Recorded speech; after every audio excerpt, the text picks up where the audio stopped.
દર્શક મિત્રો, news of કચ્છમાં આપનું સ્વાગત છે। હું નવીન મહેતા।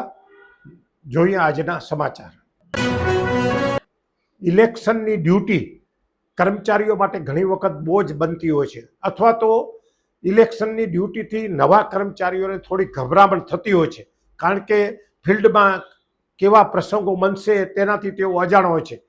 પરંતુ આ એવા કર્મચારીઓ છે જેમને પ્રથમ વખત ઇલેક્શનમાં ડ્યુટી મળી અને તેમને શું અનુભવ થયો, સાંભળો તેમના શબ્દોમાં।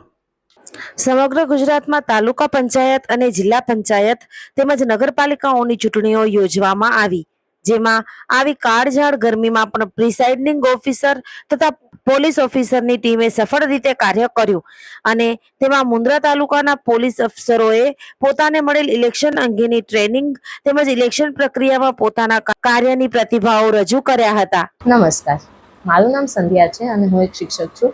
આજે હું તાજેતરમાં આપણે યોજાયેલી જિલ્લા પંચાયત અને તાલુકા પંચાયતની ચૂંટણી અંતર્ગત મારા અનુભવો શેર કરવા માંગુ છું। સૌ પ્રથમ તો મારો ઓર્ડર જે છે કચ્છ જિલ્લાના મુન્દ્રા તાલુકામાં થયેલો।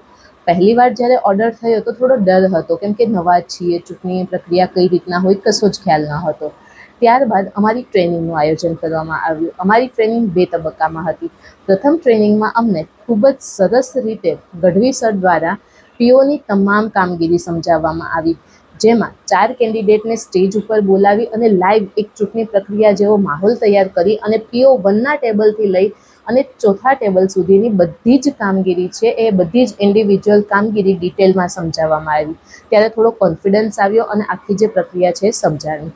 અને આટલું જ નહીં, અમને ટ્રેનિંગમાં મશીન, બીયુ, સીયુ એના વિશે, પછી તકરારી વોટ છે, બધી જ ચૂંટણી પ્રક્રિયાની એક નાનામાં નાની બાબતથી લઈ અને બધી જ માહિતી અમને ઝીણવટપૂર્વક અને ખૂબ જ સારી રીતે સમજાવવામાં આવી। અને ત્યારબાદ અમારી બીજી જે છે ટ્રેનિંગનું આયોજન થયું।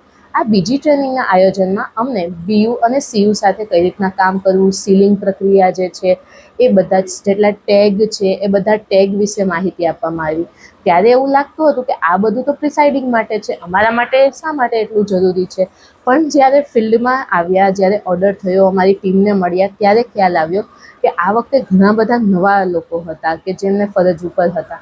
તો અમારી ટીમની વાત કરું તો અમારી ટીમમાં જે અમારા પ્રિસાઇડિંગ છે કેશિયર હતા।